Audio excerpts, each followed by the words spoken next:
This is The Dime. Dive into the cannabis and hemp industry through trends, insights, predictions, and tangents. What's up, guys? Welcome back to another episode of The Dime. I'm Brian Fields, and with me, as always, is my right-hand man, Kellen Finney. And this week, we've got a very special guest, Eric Levitt, founder of Pure Wisdom. Eric, thanks for taking the time. How are you doing today? Absolutely. I'm doing great. Thanks, Brian. And thanks, Kellen, for having me. We're excited to kind of dive in. Kellen, how are you doing today? Doing really well today. I think we just talked about earlier on the show how we have, or before the show started, how it's a West Coast version today. We got a lot of Colorado love. I think Lev's in Colorado. So I'm in Colorado. We're going to bring the heat. West Coast, Best Coast. How are you, Brian? I'm doing good. I still don't think we agree with the West Coast, Best Coast, but that can be up for debate for another time. So, Lev, before we dive into the topics, I'd love for our listeners to get a little background about you and how you got into the cannabis space. Sure. Thanks. So I actually got into the cannabis space around 5 or 6 years ago. So I had a friend that lived in Colorado that was going out to the West Coast to open up some THC manufacturing facilities. And so I went along for the ride, and that's kind of how I got my foot in the door of this whole thing. So for the first couple of years, we did THC processing and manufacturing in California and Oregon and Washington. And then that kind of transitioned over in 2018. I had an opportunity to join a large manufacturing company here in Colorado called Mile High Labs. And so I transitioned over to the hemp and CBD space and got a lot of experience and connections and contacts in my business development role for Mile High Labs for a couple of years. And so that was the start of what's now turned into, launching and running my own business. Awesome. So before we kind of dive into that, was there ever any hesitation to kind of enter the cannabinoid industry? Obviously, being out in Colorado, you guys have a little earlier head start, so you had to see kind of the newer space. But Kellen shared a couple of times about, when he first got into the space, he wasn't sure if there'd be some longevity of him being in this industry. So from your standpoint, was there ever any hesitation to kind of dive in to the cannabinoid industry? Yeah, absolutely. Absolutely. So again, we've been cannabis kids for a while, long before this thing popped on the legal map, just sort of going to college in Boulder and growing up in Colorado, it has been around and prevalent. And so I think sort of seeing that side of it for many, many years before this popped onto the legal roadmap. Yeah, there was always a little bit of apprehension. You knew that Colorado was sort of trailblazing in a sense with where they were going with it. But I think that we were always a little bbit hesitant you didn't want your name on a list. Let's put it that way. And so for a handful of years, you wanted to make sure that this thing actually took off and you weren't watching, all your buddies getting hauled away for things. And so I think that, after 3-4 years of just this thing taking off and being so successful, it was finally time to sort of come off the sideline and to get involved with this because I've had love for this for a while. That's really well said. Let's talk about Pure Wisdom. Tell us about the company, the brand, and kind of the name behind it. How did that get started? Sure. So, I mentioned that I had a executive role at Mile High Labs for a while. And what it did is it put me in a position with a lot of companies, both in the cannabis and hemp space, but also in the finished goods space and in the functional ingredient space and in pharma and in health and wellness. And so you sort of saw a much bigger opportunity than maybe what we were doing at the time. So just to kind of backtrack a little bit, Mile High Labs was really primarily, when they started, just a bulk ingredient supplier. And when you started to see other form factors and finished goods and ways people were putting out products and putting out brands and so on and so forth, you started to sort of see where there were gaps and opportunities.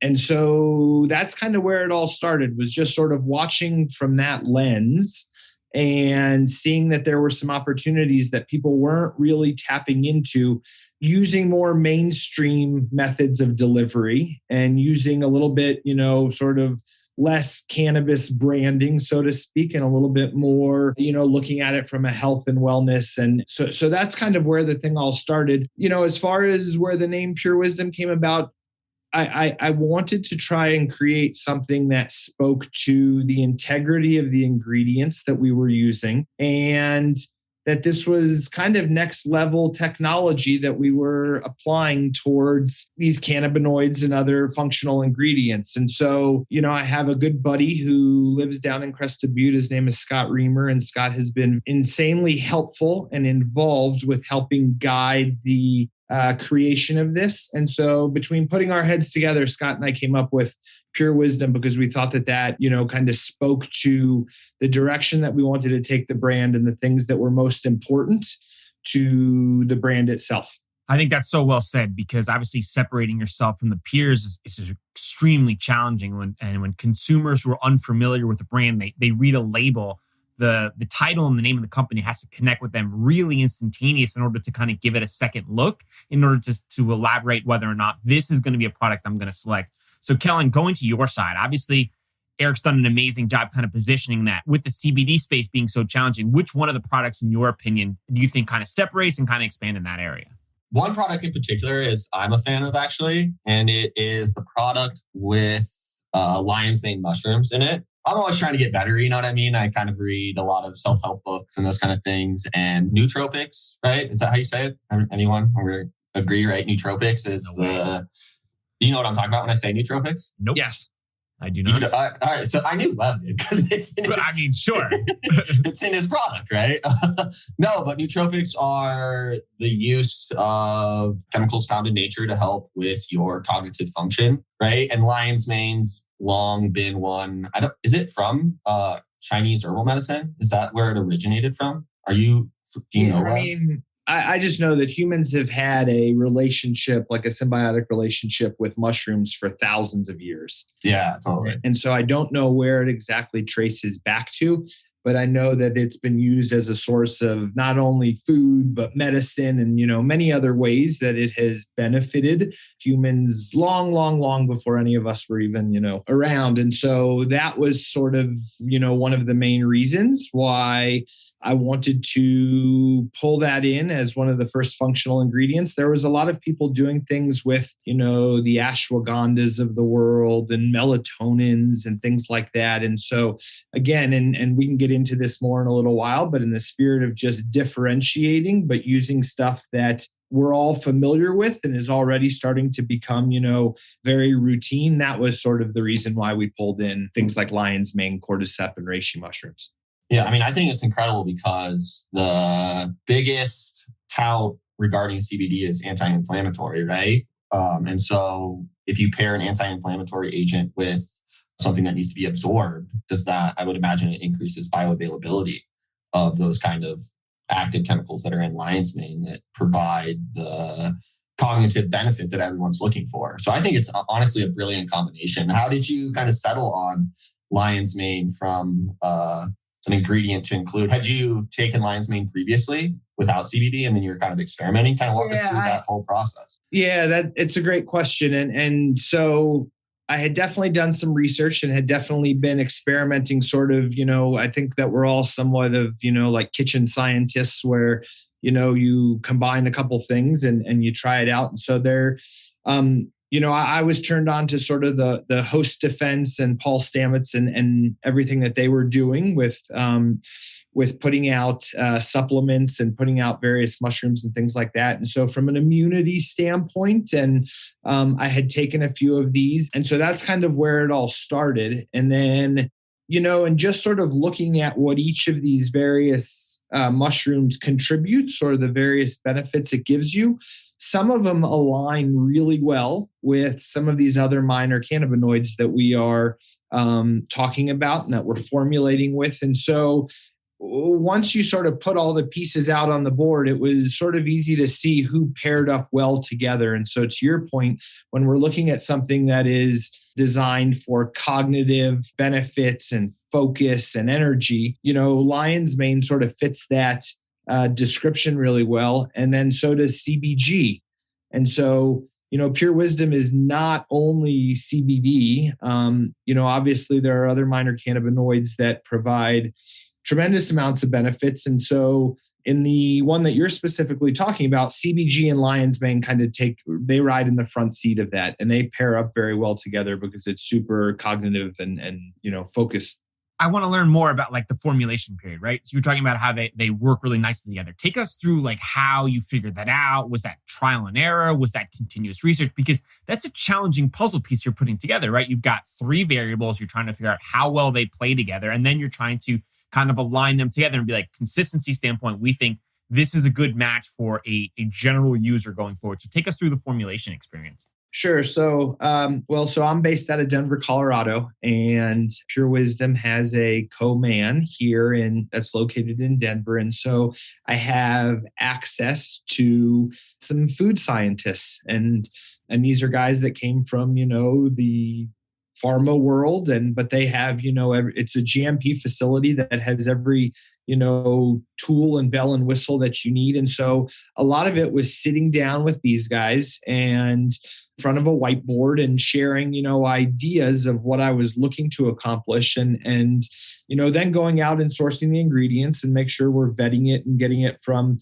companies that meet all of those requirements. And then a lot of it was trial and error and putting together, 10 different sort of dosages or amounts and seeing what that sweet spot is. And so there was a lot of sort of guinea pigging going on where not only myself but friends and family were, given a couple different, labeled jars and saying, hey, try this for a few days, try that one for a few days, and share your feedback on which one of the numbered jars had the most impact, and then sort of quote unquote tabulating those results and seeing where it came in. And a lot of the things that we had hunches about, proved to be true. You can look and see what's on the market. You can kind of see where sort of recommended dosage amounts are falling. And, from there, you just extract what people like and what feedback is on that. And so, one common theme that you hear a lot from people that take CBD, which is also aggravating and it's motivating, is gosh, I don't really know if it's working. Sure, I take it, and and then you say, well, what does it do for you? And then you sort of get this look of, gosh, I have a hard time really, quantifying what it's doing or verbalizing it because I don't necessarily know. And so one thing I wanted to make sure is that we were putting together a product that you would feel. And you would feel the benefits right off the bat, and you would know that it's doing something. And fortunately, the majority of all the feedback, if not all of it, is, it's extremely positive. But that's sort of how we put this puzzle together, was through a little bit of, R&D and trial and error, and just sort of landing on that one that made people feel the best and that they gave the best feedback on. I have a question about that formulation process. So some of the products include CBG, right, which is a minor cannabinoid, and those who work in the industry are familiar with it. Was there like an educational process associated with providing those formulations to your kind of sample set of individuals or guinea pigs, if you will? Without a doubt. You had to explain what CBG was? Without a doubt. And it's probably the biggest challenge that I face today, and I will continue to face, is the education side of things. And so, we take for granted, I live in a state that is very, very advanced and familiar with many of these cannabinoids. So not only THC, but also CBD and, minors and what the entourage effect is. And so to us, that's just very common. And in reality, when you zoom your microscope out, like, out of the city or out of the state, and you poll a larger audience, a lot of people don't even know what CBD is. Does it get you high? Does it, I'm scared to take it. Is it, am I going to get arrested? Is it legal? Is it, so you have to start at, sort of square one with this and really educate people. So to your point, when you start to get into minors like CBG and CBN and, whether it's CBDA or just CBD, and why is it A and how is it activated? And there's a really large piece of education with it. And so a lot of it, there's a trust factor in this. And this is where being so deep rooted in regulatory and compliance and building a company that is founded on doing things the correct way and doing things the GMP way and sourcing, legit ingredients, all of that is in order to build that trust with the consumer, to show them that, hey, I'm not screwing around here. And this is, tried and true and tested, ingredients, and we're putting this together the right way. But yeah, to answer your question, it definitely involves some education and explaining that, hey, this is sort of like a, little sister or brother or big brother to CBD. And, here are the effects that it has. And, and then the easiest way was, hey, start with the smallest dosage one. It's always easier to add to something, as we know, and than it is to kind of take things off. And so that's kind of how it started. And that was how I sort of shaped the messaging around this. So many important points that you hit on, from like the messaging, from the educational standpoint. I just like can't reiterate that enough, like how important the role you're playing and the challenges you face with educating consumers, because here in the East Coast face it often. I bought this product, Brian. Will I get high? And it's like, where'd you buy it? And it's like, at the gas station. Unlikely then, right? Like, let's just put the piece of the puzzle together and think about this logically. And that's where it gets even more challenging, because they buy these CBD-based products. And like you said, Eric, they go, I don't feel anything. And then when they don't feel anything, they start to assume random thoughts of, was this produced the correct way? Why not? And it starts going down a bad tangent rabbit hole. And I think what you're doing from a messaging standpoint and a patient standpoint of building it the right way, I think is really going to help separate yourself. But I want to kind of continue on the same conversation. And I want to know, when you consume the product, is there an expectancy from a time to start, quote unquote, feeling the product start working? And if so, how long do you think the product will last in duration? Sure. It's a great question. And as far as how much time you should allow before you feel it. And again, so the Pure Wisdom products have a little bit larger of a dosage than the majority of the mainstream on the products on the market today. And again, the reason for doing that was, I'm a big believer that you need a little bit more from a milligram standpoint for it to really take effect and do something. And so that, again, it's gosh, I don't know if it's really doing anything. I didn't want to run into that, because this is far too powerful of a molecule to just sort of be dismissed of, I tried CBD and it didn't really work or do anything for me. I don't necessarily believe that. I don't think it's being administered right. And so that was one reason that, we're starting with 50 milligrams as a, suggested serving size, was because you want it to do something. To answer your question, I think if you give it about 45 minutes or so, it's taking effect. And again, the reason I know this is because we have all kinds of dissolution data and studies that show you when this is getting absorbed into your blood plasma. And so it helps when you have all of this data to sort of corroborate exactly what you're feeling, and to say, gosh, this is, I am feeling it. And look, there it is in my blood. And so, you touched on something. You also asked us another question. That was, how long does it last? And this was sort of the other key foundational piece of Pure Wisdom, was the differentiator between what we're doing is it's extended release. So it's a time release capsule. And the reason it is because CBD, as I don't know if a lot of people know this, has a really short half-life in your body when you take it, meaning you take it and it is fully absorbed in about 75 to 80 minutes, meaning you're no longer getting a dosage of it anymore. And so now you're kind of on the way down.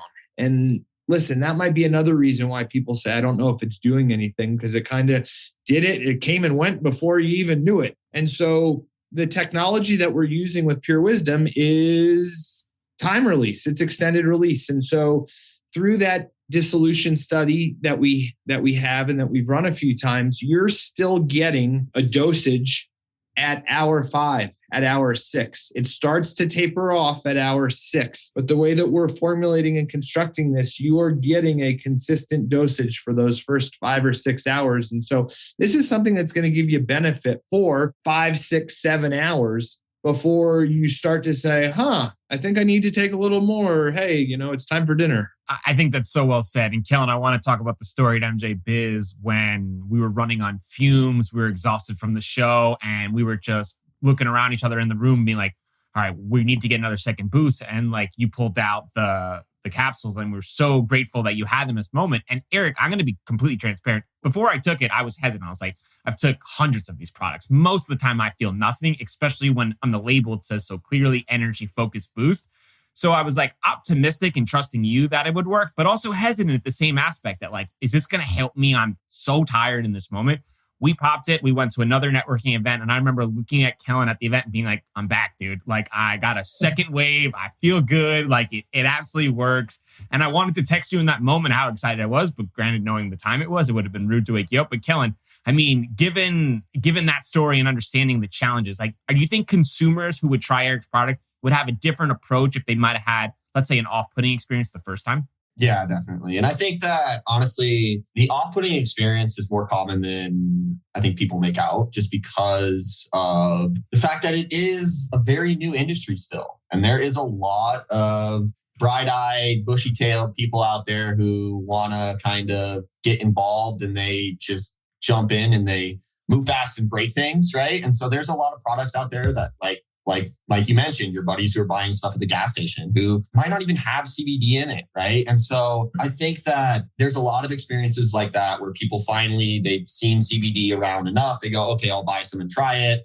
They don't vet the brand enough, and they get a bad batch of product that potentially doesn't have the dose it says in it or doesn't even have any CBD in it. And they have a negative experience with CBD. But I think that that's where individuals like Eric are poised to really help the whole industry with the fact that with experience comes the understanding of how to manufacture these products, right? They're new products, so the manufacturing industry isn't as solidified as, say, some other nutraceutical out there. If you wanted to launch like a melatonin brand, right, for sleep aid, you could just call up a nutraceutical lab, and there's an entire set of cGMP regulations in place, which for the listeners who aren't familiar with cGMP, it means common good manufacturing practices. And Eric kind of brushed over that a couple times during this talk. And I don't think that he gave it enough gravity, right? Because at the end of the day, there's a ton of manufacturing facilities out there that are producing cannabinoid products that are not cGMP certified.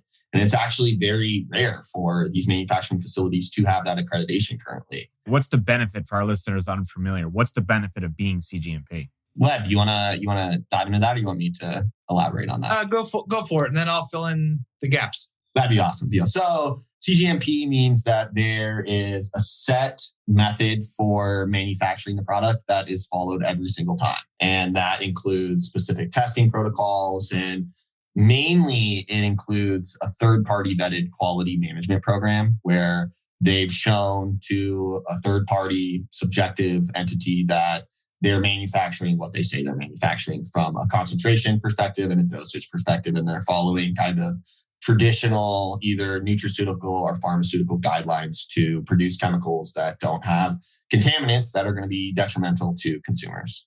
Did I miss anything, Lev? No, I think you nailed it. Listen, it's this stuff has been around forever. These are FDA, regulations that are put in place, and they're put in place to ensure the safety of the consumer. And so there are many checks and balances throughout the process where your ingredient and your way of doing things are, you have to do it a certain way, and you are tested by a third-party lab. So whether it is bringing in ingredients to your facility and making sure that, hey, what you're bringing in meets what is exactly on the label, and the way you're doing it, and testing a finished product to ensure that if you're saying that it has 20 milligrams or 50 milligrams, that the finished product has exactly that, and it's through an accredited lab. And so it's really just sort of holding you to a standard that is going to give everybody the best chance for success,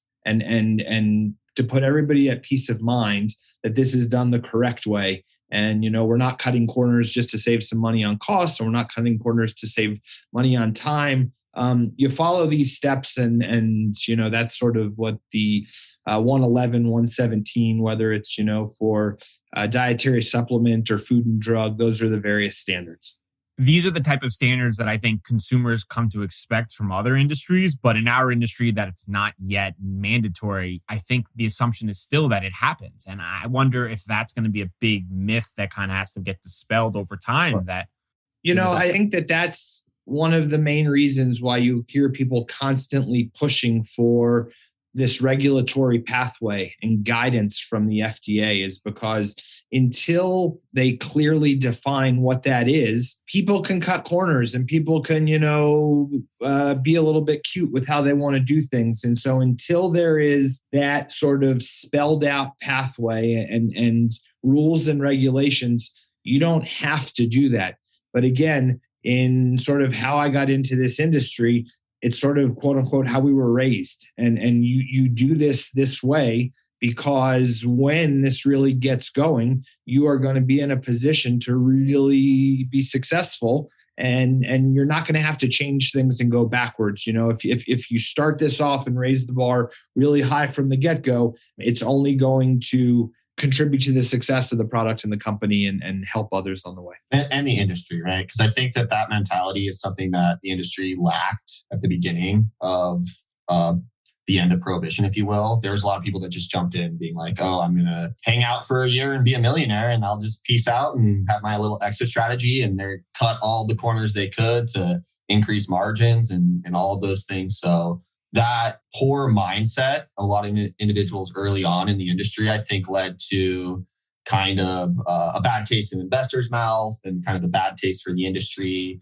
in the first few years when legalization was kind of getting rolling. So I think that is something that's overlooked a lot from it's a marathon, not a sprint perspective. It's an expensive investment, right? Like that's the one aspect I think why people kind of go the other way. They're like, well, I don't need to do this and it's expensive. And in an industry that's kind of cash strapped, it's easier to look the other way. And I'm not saying it's the right way to do it, but that's likely why.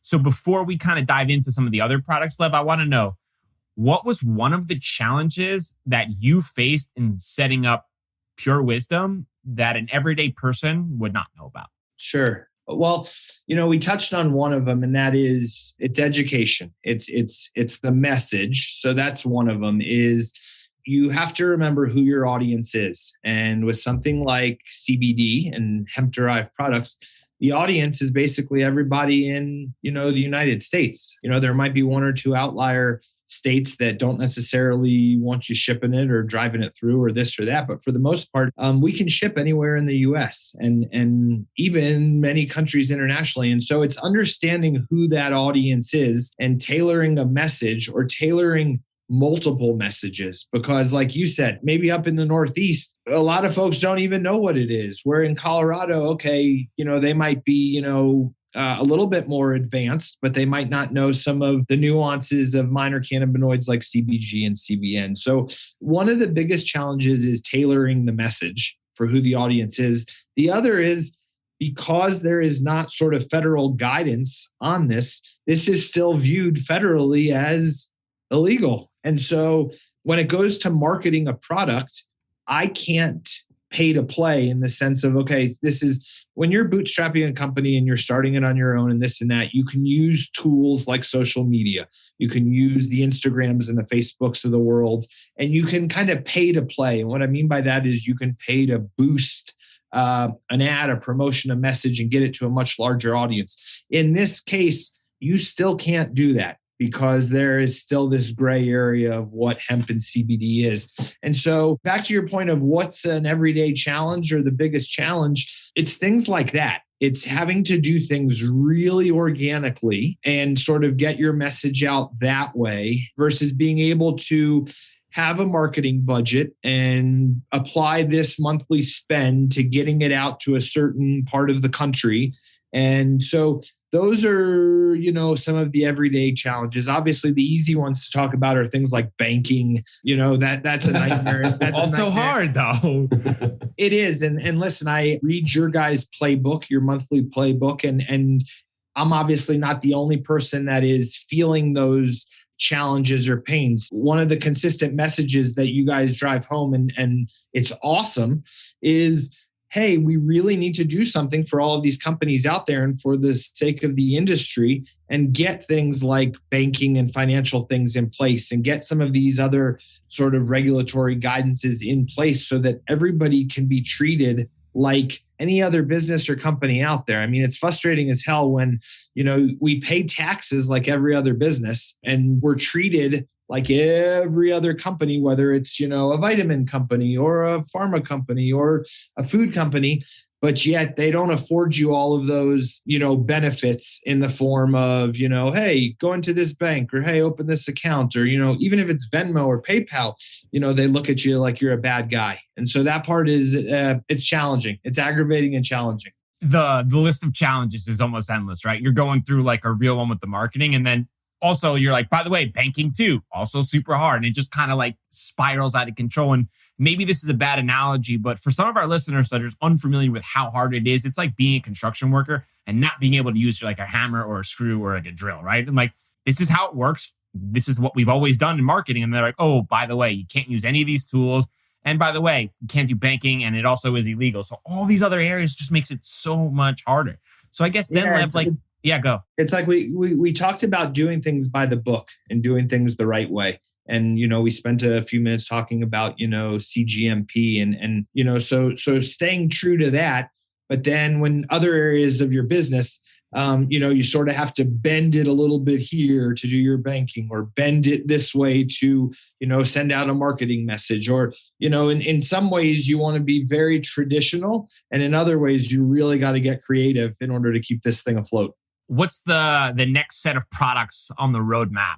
Is there any ones that you can share with us? Is there any ones you're really excited to, or any future opportunities there? Yeah, right now we're just sort of iterating on sort of the key ingredients and the things that we have out there now. And so I can see bringing in a few more adaptogen ingredients, functional ingredients, things like that. And, we look at different delivery methods, different form factors. So, playing around with whether, right now, these are capsules, and, there might be an opportunity for tablets down the road. There might be an opportunity for stick packs or drink mixes. Because again, Pure Wisdom is it's extended release powder that is going into capsules. And so there might be some other form factors or things like that. But really right now, I don't want to overcomplicate it. I still want to take sort of this core foundation of products and get it out to the larger audience before we really start to get fancy with it. And, I'm a big believer in sticking to one thing and making it really good versus, having, we got topicals and we got gummies and we got soft gels and we got, mints and hair shampoo. And so we're going to keep it simple with this for a little while and really kind of get some traction going. And then we'll, sort of then build onto it. Arnold, I was really looking forward to the hair shampoo line that you're going to launch. I could use it, You're looking good today. You're looking good. The Pure Wisdom bath salts can come out next, right?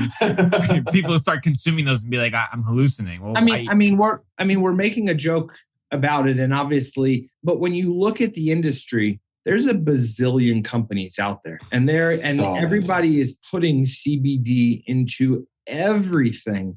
And so again, it feels very wild, wild west still, because there's no regulation into, hey, you really need to do it this way. And I'm not saying that, and making a joke that the shampoo idea wouldn't work, or that, the toothpaste wouldn't work, but we're trying to stick to ways that are more widely familiar and accepted and sort of tried and true. And that's why, at least in our world, we're keeping it simple with capsules. I have a random question before we move on to the next topic, Brandon. Brian, my question is the entourage effect.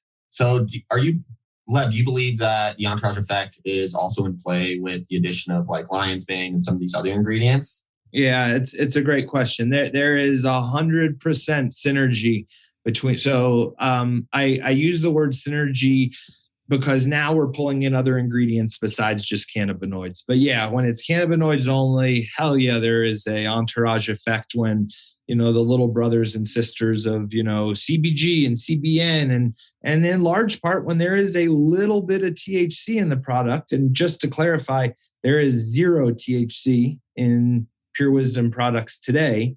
but in past experience and understanding how these things work, when there is that little bit, yeah, it acts as a spark. Everybody, quote unquote, plays better, or their performance is, more true to what they're supposed to do. Because again, if you extract this, you're extracting this plant, and when it is in its truest sense, and you're not sort of adulterating or changing or removing things or whatever, that's in its truest form, how it is in nature. And so there is a spirit to keeping this as honest and true to how nature has it intended. And so, yeah, when there are more cannabinoids together and everybody is playing in harmony, there is definitely an entourage effect. And then building on it, and you're adding in things like mushrooms or other ingredients, there is definitely synergy, and these things play off of each other. Now, do I have data to show this and back it up? I don't, because it's in its infancy. But I can tell you that when the lion's mane and the CBG and the CBD are all together, yeah, they're definitely playing off of each other and helping one another. That's a great question, Kellen. I had that on my list too. So yes. Hats off to you for reading my sheet. I didn't even know you had it. You guys are amazing. I looked, I was like, did I share that sheet with you? I don't think I you did. didn't. No, I was know. going to say something. Yeah, that's because that's the question I wanted to ask, but I guess we don't need to ask it. So well said. Lev, since you've been in the cannabinoid industry, what has been the biggest misconception? It's a great question. I'd say one of the largest misconceptions with this whole thing is that this is made and works for everybody. Okay. Like there's so much CBD stores out there and whatever, and sure, it could have a benefit for everybody, but this isn't necessarily made for everyone. I think that there are, you need to be at the right sort of frame of mind. You need to be at the right place in life, or you need to have an open mind first and foremost, because with other types of health and wellness products, there is a boom, you try it and the thing turns blue or the thing turns red. It works. You need to understand how this works. And so a misconception is that, hey, this will work for everybody and this will cure you and make you taller and make you smarter and make you this. And so I think just understanding that, hey, this works a little bit differently for everybody. And listen, everybody's got some kind of inflammation, whether it's something growing on, the side of your head or whether it's inside your body or whatever. Everybody's got something going on in their body. And so it helps with whatever is aggravated or whatever is, in your body. But as far as, hey, will it have the same benefit on everyone? The answer is no. It does something a little bit different to everybody, but in a good way. Can you use the products as like an everyday supplement, like a multi-purpose vitamin? So that's how we've constructed and formulated them to be a daily supplement. And so at least with the current SKUs that we have, there is a product that is designed for the morning. And so again, there are a lot of people that love to just pound cups of coffee in order to get going. And I could see just from your reaction that you must be a Java junkie. I mean, Kellen, like he is a Starbucks fiend.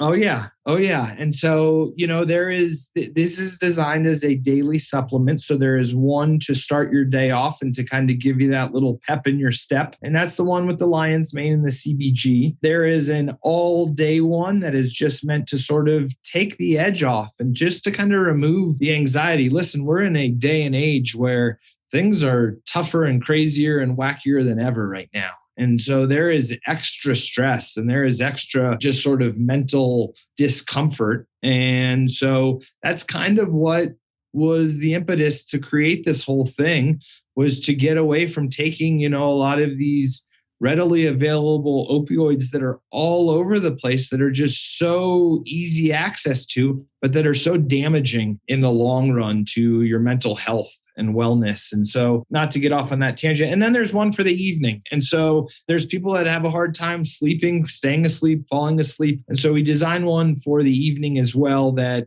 focuses more on rest and kind of daily recovery of the body. And yeah, I take 2 of the 3 every day. And that's kind of like my regimen, along with, some other vitamins and supplements. And that's my routine. Before we do predictions, we ask all of our guests, if you can sum up your experience in the cannabinoid industry for a main takeaway or lesson learned to pass on to the next generation, what would it be?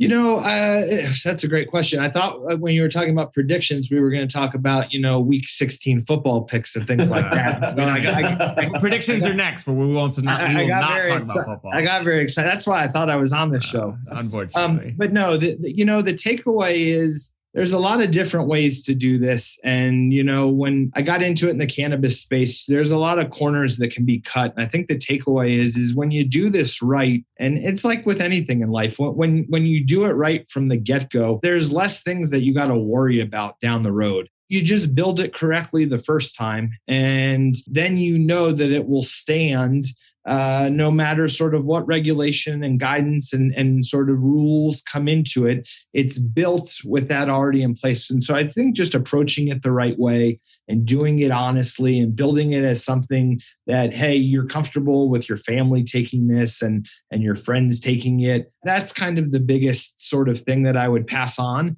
is, yeah, there might be a quick way to hit it, but, is that really the right way? And is that really the honest way? And just kind of having that integrity as you're building this along the way, I think is something that I would, highly recommend. That's beautiful. All right, prediction time.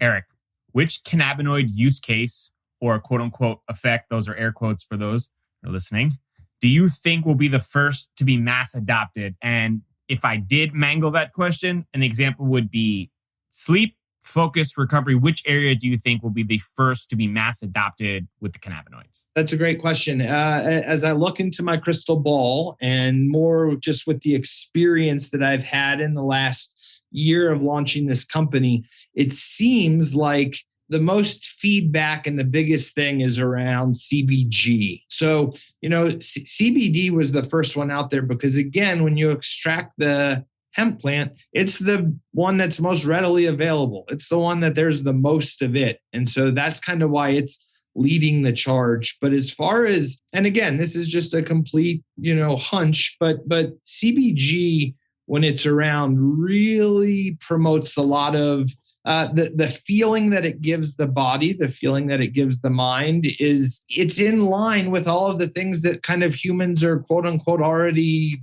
I don't want to use the word addicted to, but loving, it's the same feeling as caffeine. It's the same feeling, again, caffeine is a plant. It started off very, this is stuff that they've been taking for thousands of years and has kind of shaped the way that our country acts and works. And so it falls in line with that. And so that one's sort of an easy guess and just sort of seeing what humans gravitate to and where they spend their dollars already. But, I will say that when we can figure out something that works for sleep for everybody, that will probably be the big one. Just because I think everybody has trouble sleeping. And the older you get, the worse it gets. And so if there is a magic capsule or something that really, really works for everybody, all shapes and sizes and this and that, that's probably going to have the biggest impact. So I'm going to hedge my bet and answer it with two different ways, just to play it safe. That was a good second answer. Yeah, listen. Skellins. Yeah, it's totally my answer. You can put some money on that square. That's a locked in one. We're gonna scoot some over. I'm gonna drop my bet right there too. I think CBN, honestly, I think the dosage as well as the purity and as the manufacturing protocols that are being implemented for the production of CBN on a wholesale perspective, I think that'll become more and more adopted. And I do think CBN anecdotally does help with sleep. I think that potentially if you pair it with melatonin and some other chemicals, that it could have that kind of synergistic reaction that Pure Wisdom is already putting together with some of the other cannabinoids and some of the other active nutraceuticals out there. So that's my guess. What's your prediction, Brian? Yeah, the sleep is the free square, right? Like let's all just admit that if someone can solve that problem, that's a $1 billion. They get to retire with a yacht, I think. They solve that. Like Jeff Bezos size yacht. That is like probably one of the fair. That's got to be one of the number one, most faced issues, probably universally across the world, is that as the older you get, people sleep and people lean on anything they can to help that. I can speak on experience.